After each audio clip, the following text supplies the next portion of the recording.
السلام علیکم ورحمۃ اللہ وبرکاتہ۔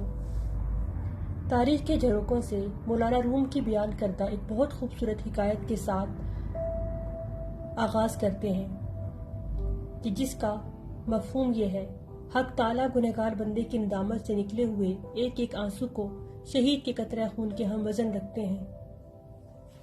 یہ قصہ ہے ایک سارنگی نواز کا جو بہت خوش الحان ہوا کرتا تھا۔ اس کی آواز پر مرد و عورت بچے سبھی قربان تھے۔ کبھی مست ہو کر گاتا ہوا جنگل سے گزرتا تو چرند پرند اس کی آواز سننے کے لیے جمع ہو جاتے۔ ان بھول بھلیوں میں جب یہ عمر گزار بیٹھا اور بڑھاپے کے آثار نمودار ہو گئے تو آواز پیری کے سبب بھدی ہو گئی تو عشاق کی آواز بھی رفتہ رفتہ کنارہ کش ہو گئے، اور نہ ہی اس کی سارنگی میں وہ سوز رہا۔ اب وہ جدھر سے گزرتا کوئی پوچھنے والا نہ ہوتا۔ نام و شہرت سب رخصت ہو گئے، ویرانی اور گمنامی میں فاقے پر فاقے گزرنے لگے۔ اس پر بے کسی کا عالم تھا۔ خلق کی اس خود غرضی کو دیکھ کر ایک دن بہت مغموم ہوا اور دل میں کہنے لگا: یا اللہ، میں خوش آواز تھا تو مخلوق مجھ پر پروانہ وار گرتی تھی اور ہر طرف میری توازے اور تعریف ہوتی تھی۔ اب بڑھاپے کی وجہ سے آواز خراب ہو گئی ہے تو یہ لوگ میرے سائے سے بھی گریزاں ہو گئے ہیں۔ افسوس، ایسی بے وفا مخلوق سے میں نے دل لگایا۔ یہ تعلق کس درجے پر فریب تھا۔ کاش میں تیری طرف رجوع ہوا ہوتا، اپنے شب و روز تیری ہی یاد میں گزارتا اور تجھی سے ساری امیدیں وابستہ رکھتا تو آج یہ دن نہ دیکھتا۔ سارنگی بجانے والا دل ہی دل میں نادم ہو رہا تھا اور آنکھوں سے آنسو جاری تھے۔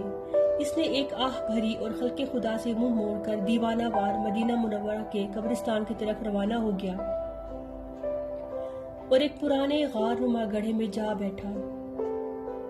روتے ہوئے اس نے عرض کیا: اے اللہ، آج میں تیرا مہمان ہوں، ساری مخلوق نے مجھے چھوڑ دیا ہے تو اب بجز تیری بارگاہ کے میرے لیے کوئی پناہ کا نہیں ہے، مجھے پناہ عطا فرمائیے۔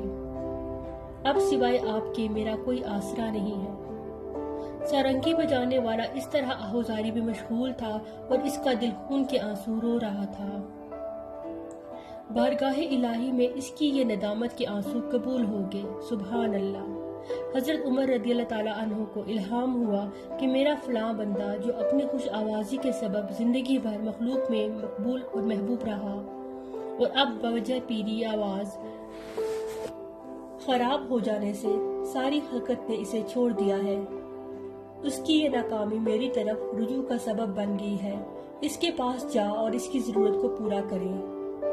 ہم نے اپنے فضل کو اس کے لیے خاص کر دیا ہے، اب اسے مخلوق کے سامنے ہاتھ پھیلانے کی ضرورت نہیں۔ سبحان اللہ۔ حضرت عمر رضی اللہ تعالیٰ عنہ اٹھے اور ضرورت کا سامان لے کر اس کی طرف چل دیے۔ قبرستان کے نزدیک شکستہ غار نما گڑھے میں ایک بزرگ انہیں سوئے ہوئے نظر آئے، جن کا چہرہ اور داڑھی آنسوؤں سے تر تھی۔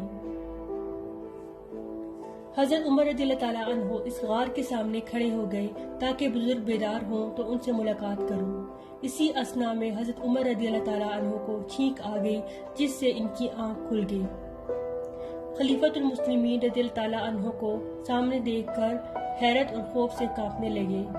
حضرت عمر رضی اللہ تعالیٰ عنہ نے جب دیکھا کہ بزرگ بہت پریشانی کے عالم میں ہے تو ارشاد فرمایا کہ خوف مت کرو، میں تمہارے رب کی طرف سے تمہارے لیے بہت بڑی خوشخبری لایا ہوں۔ بزرگ شخص کو جب آپ رضی اللہ تعالیٰ عنہ کی زبان مبارک سے اللہ کے الطاف اور عنایات کا علم ہوا تو اس پر شکر اور ندامت کا حال طاری ہو گیا۔ ایک چیخ ماری اس نے اور کہا کہ اے میرے آقائے بے نظیر، میں اپنی نالائکی اور غفلت کے باوجود آپ کی رحمت بے مثال کو دیکھ کر مارے شرم کے پانی پانی ہوا جا رہا ہوں۔ پھر اس نے اپنی سارنگی کو غصے سے زمین پر پٹک کر ریزہ ریزہ کر دیا اور اس کو مخاطب کر کہا کہ تو نے ہی مجھے حق و تعالیٰ کی محبت اور رحمت سے محروم رکھا۔ پیارے حضرت عمر رضی اللہ تعالیٰ عنہ نے فرمایا: اے شخص، تیرے یہ اشک اور تیری یہ گریہ زاری اب تیرے دل اور روح کی صفائی کی دلیل ہے۔ تیری جان اب حق تعالیٰ کی قرب سے زندہ اور روشن ہو گئی ہے۔ اللہ عز و جل کے حضور گنہگار کے آنسوؤں کی بڑی قیمت ہے۔ حق تعالیٰ گنہگار بندے کی ندامت سے نکلے ہوئے ایک آنسو کو شہید کے قطرہ خون کے ہم وزن رکھتے ہیں۔ مولانا روم اس حکایت کے ذریعے واضح کرتے ہیں کہ انسان اگر اپنی تمام عمر لہو و لعب اور بے فائدہ کاموں میں گوا دے تو بھی ایک بار کی توبہ اسے پھر سے اللہ کی رحمت کا مستحق ٹھہرا دیتی ہے۔ سبحان اللہ۔